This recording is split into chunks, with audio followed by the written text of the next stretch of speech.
You know, people don't realize this, but all these unwritten rules, these silent rules for black and brown people, and they're and it's in our subconscious.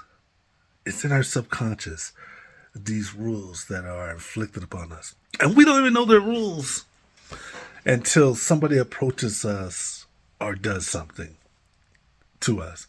For example, you know, you're sitting with a group of black and brown people. You're in a group, you're having fun, and you're all laughing, having a good time.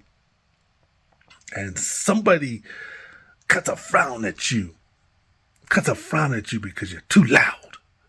You're too loud. It's that rule.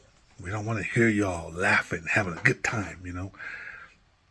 And I'm not saying all the majority or even a lot of the majority feel that way. I'm just saying these are kind of like transfers from the Jim Crow law. Just soften up a little bit though, but this transfers from the Jim Crow laws because in the Jim Crow period it was extreme. Sidewalks, get off the sidewalk, don't look you in the eye, you know, those kind of things. And there was severe consequences for those acts. But today it's not as extreme, but there's the consequences of a stare, the consequence of a face, the consequence of somebody saying a racial slur, the consequence of somebody calling the police. We see it over and over again. You know, consequence of being followed and in a store or something like that.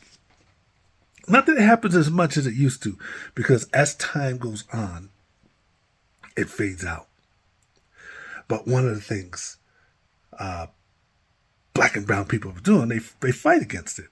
They fight against these unwritten, silent rules of what they expect the behavior to be or how we expect to conduct ourselves.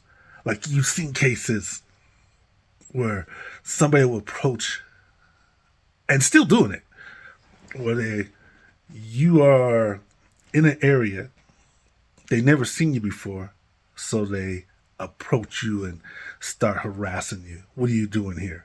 And it's obvious what you're doing there. Your truck says delivery. You're delivering something to somebody's house, but for whatever reason, they want to approach you and harass you. So it's these unwritten rules.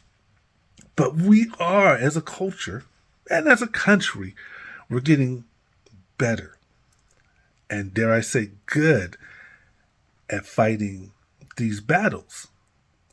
We have a little bit more intellect and understanding as we're dealing the case-by-case situations.